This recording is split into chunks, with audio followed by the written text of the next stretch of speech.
सोच के देखिए, हर साल लाखों सिंसियर एस्पिरेंट्स यूपीएससी प्रीलिम्स की तैयारी में जुट जाते हैं। पूरी डिसिप्लिन के साथ नोट्स बनाते हैं, करंट अफेयर्स पढ़ते हैं, सब कुछ करते हैं, लेकिन जब रिजल्ट आता है तो लिस्ट में नाम ही नहीं होता। और ये जो फीलिंग है ना, ये बहुत बहुत ज़्यादा फ्रस्ट्रेटिंग होती है। और फिर धीरे धीरे एक सवाल मन में घर कर जाता है कि आखिर इतनी मेहनत के बाद भी प्रीलिम्स के स्टेज पर ही बार बार क्यों अटक जाते हैं। क्या ये सिर्फ बैड लक है या फिर प्रिपरेशन में कोई ऐसी कमी है जो दिखाई नहीं दे रही? तो चलिए आज हम इसी सवाल का जवाब ढूंढने की कोशिश करते हैं। तो इस प्रॉब्लम की जड़ तक जाते हैं। सबसे पहले एक बात बिल्कुल साफ समझ लेनी जरूरी है। प्रीलिम्स में बार बार फेल होना ये इंटेलिजेंस की प्रॉब्लम बिल्कुल नहीं है, ना ही ये मेहनत की कमी है। ये प्रॉब्लम है डायरेक्शन की, सही दिशा की। देखिए, प्रीलिम्स में एक बार फेल होना, चलिए मान लेते हैं कोइंसिडेंस हो सकता है। 2 बार हो सकता है कोई बुरा दौर हो या तैयारी थोड़ी कम रह गई हो। लेकिन जब कोई 3 बार फेल होता है ना, तो वो कोई हादसा नहीं होता, वो एक पैटर्न बन जाता है। और जब तक इस पैटर्न को डिकोड नहीं किया जाता, तब तक सॉल्यूशन मिलना बस एक उम्मीद ही रह जाती। तो अक्सर ये देखा गया है कि जो एस्पिरेंट्स बार बार प्रीलिम्स में फेल होते हैं, उनके बिहेवियर में कुछ कॉमन पैटर्न्स होते हैं। हम इन पैटर्न्स को 3 अलग अलग कैटेगरीज या कहीं आर्केटाइप्स में बांट सकते हैं। यही वो आर्केटाइप्स हैं जो उन्हें फेलियर के एक साइकिल में फंसा देते हैं। तो सबसे पहला आर्केटाइप है द ओवर रिसर्चर। जैसा नाम से ही साफ है, ये वो एस्पिरेंट है जिसे लगता है कि सक्सेस का रास्ता सब कुछ पढ़ लेने से ही मिलेगा। इनका सबसे बड़ा डर क्या होता है पता है? फियर ऑफ मिसिंग आउट, कि कहीं कोई टॉपिक या सोर्स छूट ना जाए। और बस इसी डर के चक्कर में इनके सोर्सेज बढ़ते जाते हैं। मैगजीन्स, न्यूज़पेपर्स, ना जाने कितनी पीडीएफ से इकट्ठी हो जाती हैं। तो प्रॉब्लम ये नहीं है कि वो कम पढ़ रहे हैं, प्रॉब्लम ये है कि वो बिना किसी लिमिट के पढ़ रहे हैं, जिससे सीधा इन्फॉर्मेशन ओवरलोड हो जाता है। और यहाँ एक बहुत ज़रूरी बात समझनी होगी, प्रीलिम्स एक कवरेज एग्जाम नहीं है कि सब कुछ कवर कर लो। ये एक सिलेक्शन एग्जाम है। ये टेस्ट करता है कि प्रेशर में आप अपने नॉलेज को अप्लाई कर पाते हैं या नहीं। यूपीएससी को उससे कोई फर्क नहीं पड़ता कि आपने कितने सोर्सेज पढ़े हैं। फर्क इससे पड़ता है कि जो आपको आता है, क्या उसे प्रेशर में सही से इस्तेमाल कर पाते हैं। तो इसका सलूशन क्या है? बिल्कुल सीधा सा, सोर्सेज कम रखिए लेकिन रिवीजन साइकिल्स बढ़ाइए। फोकस इस चीज पर होना चाहिए कि नॉलेज को रिकॉल और अप्लाई कैसे करना है। जो पता है उस पे कॉन्फिडेंस बिल्ड कीजिए, ना कि इस बात की चिंता में रहिए कि क्या क्या नहीं पता। अब आते हैं दूसरे आर्केटाइप पर। ये है द अंडर अटेम्प्टर। ये वो एस्पिरेंट है जिसे नेगेटिव मार्किंग का डर हद से ज्यादा सताता है। ऐसे एस्पिरेंट्स हमेशा बहुत सेफ खेलने की कोशिश करते हैं। इस चक्कर में वो अक्सर 70 से 80 क्वेश्चंस ही अटेम्प्ट कर पाते हैं। प्रॉब्लम ये है कि वो उन जरूरी ग्रे जोन क्वेश्चन से बचने लगते हैं। ये वो सवाल हैं जो ना तो 100% आते हैं और ना ही बिल्कुल अनजान होते हैं।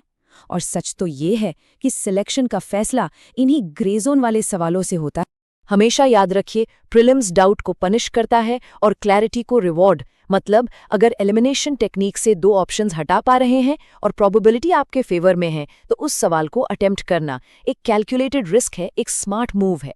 एक बेहतर स्ट्रैटेजी ये हो सकती है कि अपने अटेम्प्ट्स को 3 बकेट्स में डिवाइड कर लिया जाए। पहला बकेट शॉर्ट्स, ये वो सवाल हैं जिन पर आप 100% कॉन्फिडेंट हैं।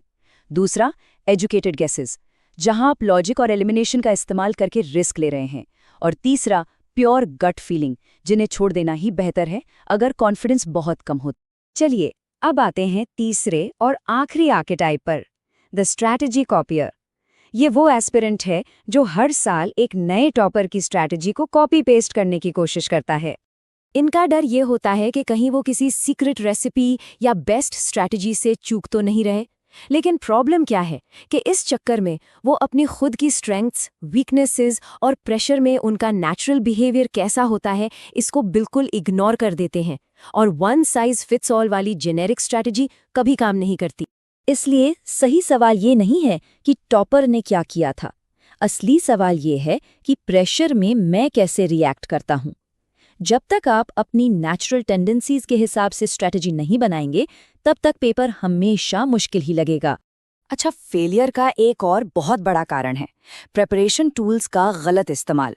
आप किसी भी सीरियस एस्पिरेंट से पूछिए, वो कहेगा कि हाँ, उसने PYQs और मॉक टेस्ट सॉल्व किए हैं। लेकिन इन्हें सिर्फ सॉल्व करना और इनसे असल में सीखना, ये दो बिल्कुल अलग अलग बातें हैं। देखिए, PYQs को एनालाइज करने के 3 लेवल्स होते हैं। लेवल 1, बस सही आंसर देख लिया, खत्म।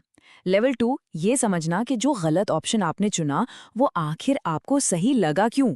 और लेवल 3, जो सबसे इंपॉर्टेंट है, ये डिकोड करना कि यूपीएससी ने उस क्वेश्चन में कंफ्यूजन को डिजाइन कैसे किया था, ट्रैप कहाँ बिछाया था। यहीं पर एरर डायरी का कॉन्सेप्ट बहुत काम आता है। हर मॉक के बाद इस डायरी में लिखिए कि कितने मार्क्स नॉलेज गैप की वजह से गए, कितने गलत डिसीजंस की वजह से और कितने पैनिक या प्रेशर की वजह से।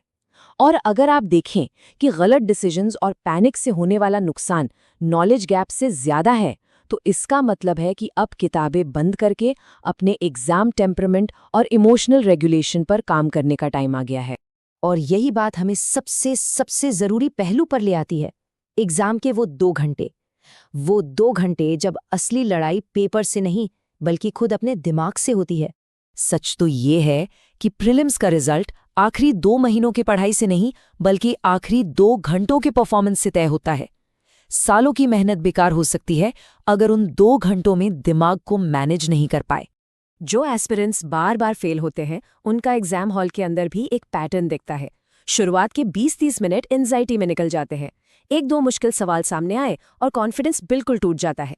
इसके बाद शुरू होता है जल्दबाजी और घबराहट में रेकलेस अटेम्प्ट्स का सिलसिला। पेपर भले ही मैनेजेबल हो, लेकिन दिमाग अनमैनेजेबल हो जाता है। तो फिर सोल्यूशन क्या है? इसका सोल्यूशन है एक स्मार्ट रीसेट बटन दबाना, जिसका मतलब सिर्फ ज्यादा पढ़ना नहीं है बल्कि एक स्मार्टर स्ट्रैटेजी की तरफ बढ़ना है। तो ये रहा आपका 5 point smart reset plan. Number 1, fewer better sources, यानी कम लेकिन बेहतर सोर्सेज चुनिए। नंबर 2, स्ट्रेंथन योर कोर, जो आपको पहले से आता है उसे रॉक सॉलिड बनाइए। Number 3, deep PYQ analysis, question setter की तरह सोचना सीखिए। नंबर 4, डिसिप्लिन्ड अटेम्प्ट्स, एक क्लियर पर्सनल अटेम्प्ट स्ट्रैटेजी बनाइए। और number 5, train your exam behaviour, pressure में डिसीजन मेकिंग और इमोशनल कंट्रोल की प्रैक्टिस कीजिए। और आखिर में एक बात हमेशा दिमाग में रखिएगा, लक यानी किस्मत कभी भी एक स्ट्रैटेजी नहीं हो सकती, क्योंकि वो आपके कंट्रोल में है ही नहीं। याद रखिए, प्रीलिम्स सिर्फ पढ़ने से क्लियर नहीं होता, ये प्रीलिम्स रेडी होने से क्लियर होता है। तो खुद से ये सवाल जरूर पूछिए, क्या आप सिर्फ पढ़ रहे हैं या आप सच में प्रीलिम्स रेडी बन रहे हैं?